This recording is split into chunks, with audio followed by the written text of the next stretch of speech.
So this integral, the integrand has a branch cut. We've got some power of x where that power is not an integer. So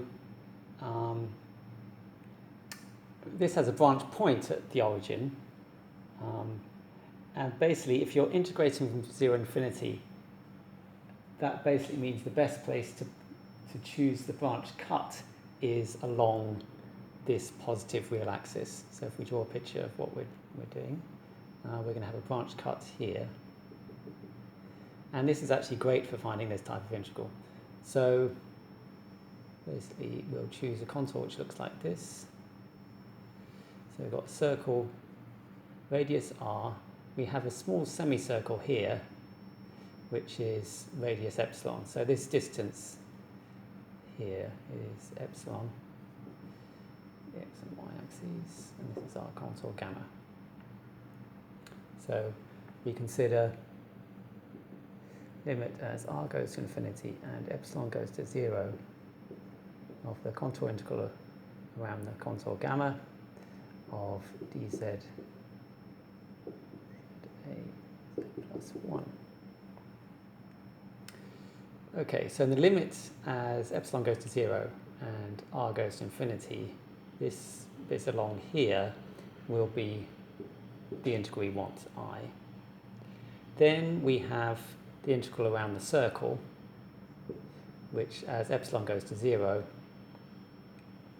we're just left with the limit as r goes to infinity of the integral from theta. So obviously here z is equal to r e to the I theta, so differentiating we get dz is equal to I r e to the I theta d theta on the top, and we have r to the a e to the I theta a, well, this doesn't particularly matter, r e to the I theta plus 1 on the bottom. The important thing is, in the limit as r goes to infinity, what happens? We've got r, this r cancels this r, and we just have r to the minus a. So this goes off like order r to the minus a, which goes to 0 as r goes to infinity. Then we have the integral going back along here. So this, we hope, is going to be a multiple of I, but let's just check that out. So on here we have, as r goes to infinity, epsilon goes to 0. We've got the integral from infinity to 0 of dx, and z stays the same as before here. But the crucial thing that we need to do with branch cuts, of course, is to realize that our argument ranges from 0 to 2 pi. So here we think of z as equaling r times e to the I, I'll write it as x. I can think of it as either x or r. Maybe it's safer to think of it as r times e to the I 2 pi. So okay, I'll change my variable to r and make it less confusing.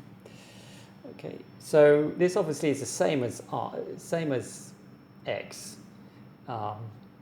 if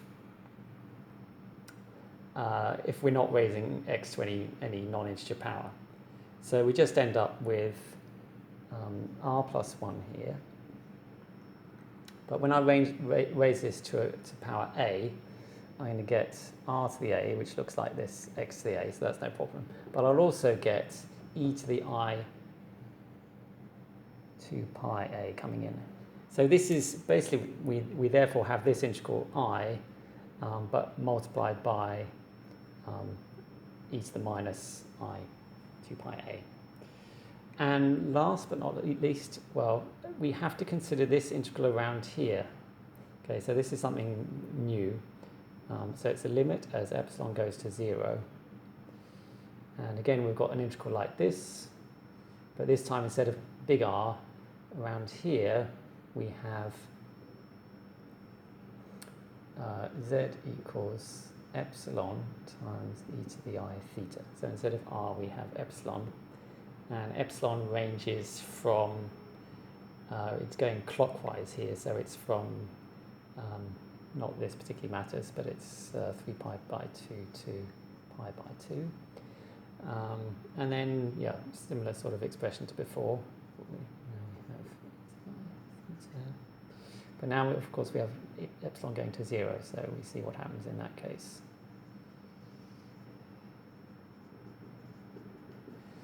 Okay, so as epsilon goes to 0, this tends to 1, and we've got epsilon divided by epsilon to the a.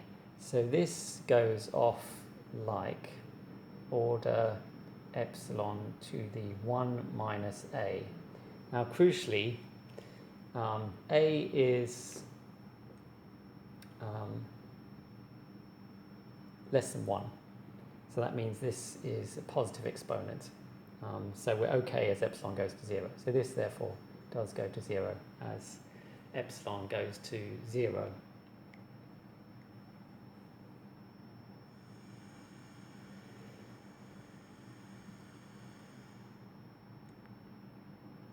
So we actually had narrow bounds for a. It has to be between 0 and 1. Because a is greater than 0, we're okay here. This does go to 0. Because it's less than 1, we're okay, and it goes to 0. So a could only lie between 0 and 1.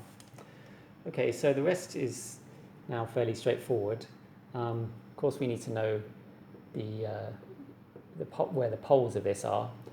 Obviously, there is a singularity at z equals 0, but it's not a pole, and we've already dealt with it with this integral here. We've shown that the integral around this singularity is actually 0, so that's not a problem.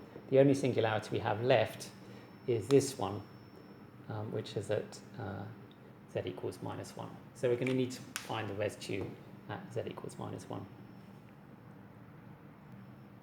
So tidying up a little, let's now say, okay, so this thing here, if I swap the limits, I get a minus sign, and I've basically got I times this with the minus sign. So all of this, so I can therefore write a new column, 1 minus, from swapping the limits, and e to the minus I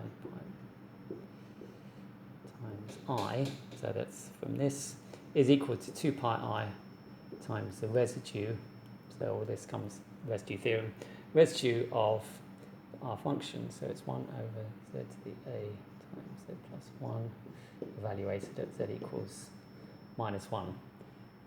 Again, because I've got this, I should always think of this z equals minus 1, having in the back of my mind it's e to the I pi. I need to specify what the argument is. Okay, so using the P over Q, I'm going to make my Q dash, I'm going to make this my Q. So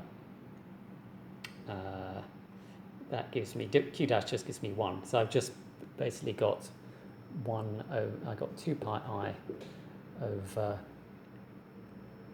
substituting this into here, e to the I pi a.